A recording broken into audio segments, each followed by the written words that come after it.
laying low while I pop a bottle off of your chain swinging, clang clang, and it costs a lot. Bitch, I'm always at the guala, yeah, and you are not badass beat. Keep on going till you hit the spot. Whoa.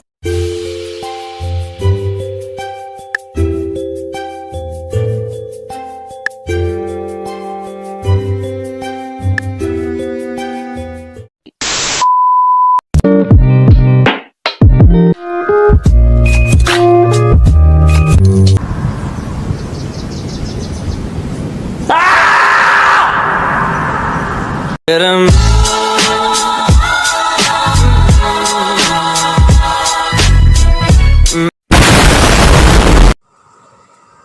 Di sini saya akan mempresentasikan tentang teknologi jaringan berbasis luas. WAN. Pengertian WAN. WAN, kepanjangan dari WAN adalah Wide Area Network. Jaringan komputer yang mencakup antar wilayah, antar kota, bahkan antar negara dengan menggunakan router dan saluran komunikasi publik. Fungsi WAN. Yang pertama, ada efisiensi perpindahan arus informasi. Yang kedua, menghubungkan jaringan LAN dan MAN menjadi satu. Yang ketiga, mempermudah dan mempercepat arus informasi dan komunikasi. Yang keempat, mencegah terjadinya miskomunikasi. Yang kelima, menghemat biaya operasional. Yang keenam, mendukung operasionalitas. Kelebihan WAN. Pertama, berbagi informasi atau file. Yang kedua, dapat menggunakan data yang sama. Tiga, sistem jaringan yang besar dan luas. Empat, berbagi resource dengan koneksi. Yang kelima, transfer file jarak jauh dapat dilakukan. Kekurangan WAN. Biaya operasionalnya mahal, memerlukan keamanan yang baik. WAN lebih sulit dan rumit, rentan terhadap hacker. Karakteristik jaringan WAN.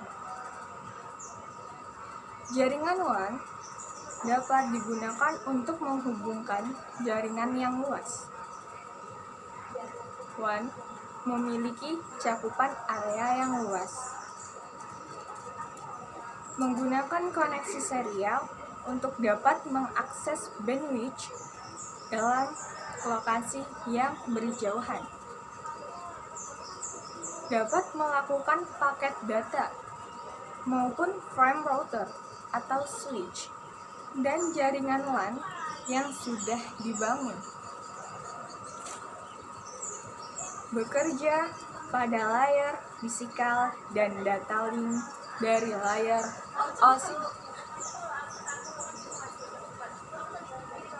Perangkat WAN.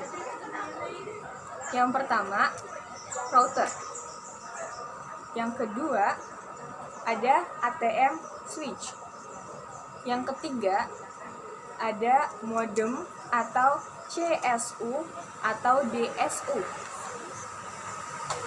Yang keempat, communication server.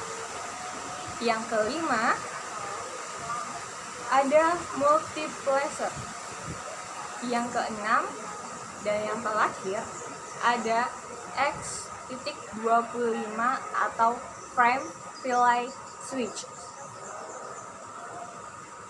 Jenis-jenis WAN. Jenis-jenis WAN ada 3. Yang pertama yaitu flash line. Koneksi ini dari poin ke poin.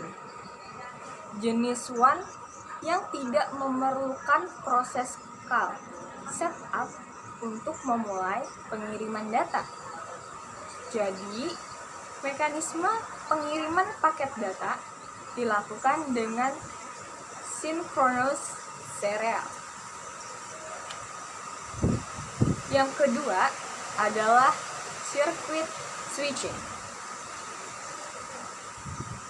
Circuit switching adalah jenis WAN yang terlebih dahulu akan melakukan call setup. Jadi jenis WAN ini harus melakukan koneksi call setup untuk membentuk koneksinya.